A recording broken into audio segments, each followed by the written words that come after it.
আজকের কবিতা কবি শুভদাস গুপ্তের লেখা আমি সুভাষ। তোমার পাথরে দিয়েছি মালা, এত মালা এত ফুল, তুমি ঢাকা পড়ে গেছো। তুমি পাথর না হলে রাগ করতে ৫৬ বছর আগের এক মধ্যরাতে। এলগিন্ডোরের ৩ তলার ঘরে আলো জ্বলছিল। চাদর গায়ের এক ছায়ামূর্তি পায়চারি করছিল অবিরাম। বাইরের রাস্তায় ইংরেজ পুলিশের চর সতর্ক সজাগ চোখে দেখছিল। তার সব সতর্কতাকে বুদ্ধ বানিয়ে তুমি তখন অন্ধকার চিরে ছুটে চলেছ আলোর পথে। দেশের মানুষ, কাক পক্ষী কেউ টের পায়নি। তুমি চলে যাওয়ার পর ৫৬টা শীত, বর্ষা, গ্রীষ্ম উধাও। তুমিও সেই থেকে প্রত্যেক জানুয়ারিতে পৃথিবীর এ পাড়ায় ও পাড়ায় সব মাটিতে তোমার অনশ্বর পায়ের ছাপ। সব রাইফেলে তোমার বুকের বারুদ, সব কুচকাওয়াজে তোমার স্বপ্নের ছন্দ।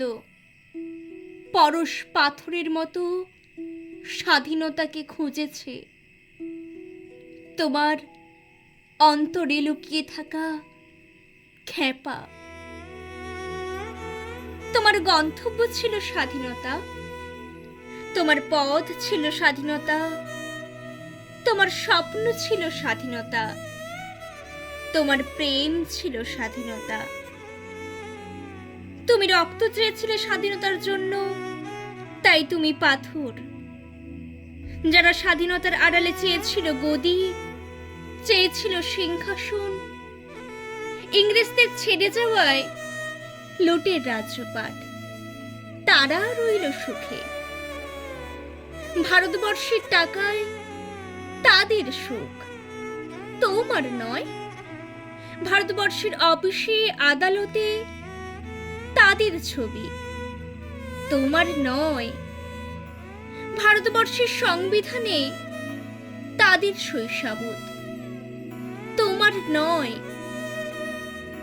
ইংরেজ গরিব মানুষকে পায়ের নিচে রাখত, আমরা বড়লোকদের মাথায় করে রেখেছি। স্মাগলার কিংবা ডাকাতকে জোর হাতে সভাপতির আসনে আহ্বান করেছি। ইংরেজ এদেশে ধনসম্পত্তি লুট করত, আমরা দেশটাকেই বেচে দিচ্ছি। ইংরেজ দিয়েছে চাবুক, লাঠি, গুলি, আমরা দিয়েছি মাস্তান, মাফিয়া, নেতার বুলি।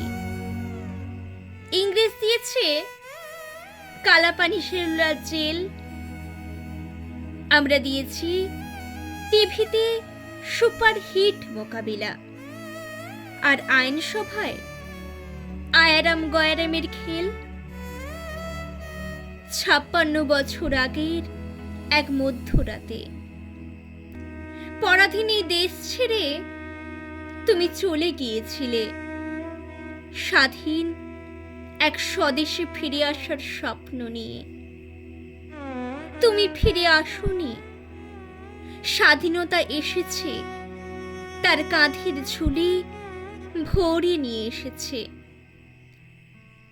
ভোট নামক এক রাজস্ব যোগ্য, গণতন্ত্র নামক চিরাত মাৎসন্যায়, প্রগতি নামক লোক ঠকানো স্ট্যাটিস্টিক্স, সংহতি নামক বিস্ফোরণের চুরমার, ঐতিহ্য নামক মন্দির মসজিদের ঝগড়া, আর সমুদ্র হিমাচল ভরিয়ে দেওয়া ভাষণ, ভাষণ আর ভাষণ।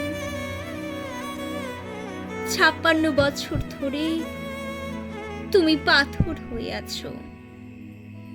৫৬ বছর ধরে ভারতবর্ষ অধীর অপেক্ষায় কান পেতে আছে। ইথার তরঙ্গে কবে হঠাৎ শোনা যাবে স্বাধীনতার নিজস্ব কণ্ঠস্বর। আমি সুভাষ বলছি।